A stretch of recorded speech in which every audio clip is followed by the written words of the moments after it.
સુરત મહાનગરપાલિકાની ચૂંટણીમાં ward number 18માં form પાછું ખેંચી લેનાર કોંગ્રેસના ઉમેદવાર સંજય રામધર રામાનંદી વિરુદ્ધ આક્રોશ ફેલાયો।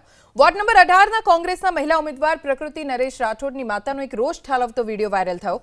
પોતાની દીકરીને ચોધાર આંસુએ રડતી જોઈ તેની માતાનો સંયમ તૂટ્યો। તેમણે જાહેરમાં આક્રોશ ઠાલવતા સંજય રામાનંદી પર રૂપિયા માટે વેચાઈ જવાનો અને એક મધ્યમ વર્ગીય દીકરીની મહેનત પર પાણી ફેરવવાનો આરોપ લગાવ્યો।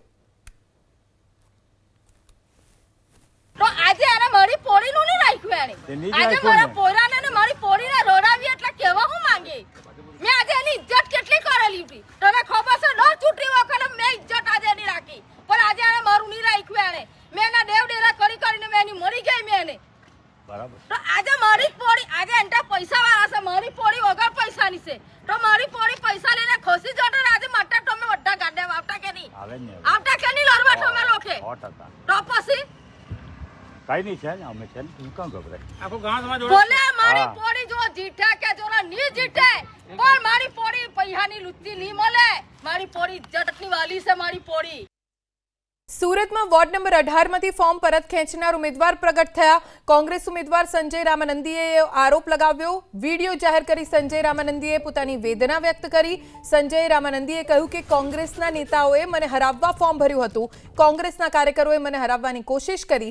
2025ની ચૂંટણીમાં કોંગ્રેસના કાર્યકરોએ મને હરાવ્યો।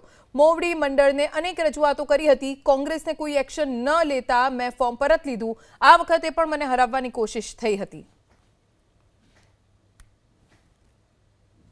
પાર્ટીને મારો એક જ સંદેશ છે કે અત્યારે પણ હાલમાં મારા સાથી મિત્રોએ મને જે ટિકિટ માંગેલી હતી ટિકિટ નહીં મળતા મારી વિરુદ્ધમાં કૃત્ય કર્યા છે, મને હરાવવાનું કામ કર્યું છે અને એ નજરે દેખાય છે।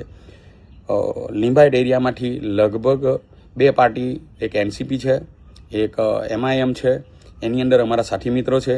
તે સિવાય બીજા અપક્ષોએ જે ફોર્મ ભર્યા છે એ પણ અમારા સાથી મિત્ર છે અને એ કોંગ્રેસમાં જ છે।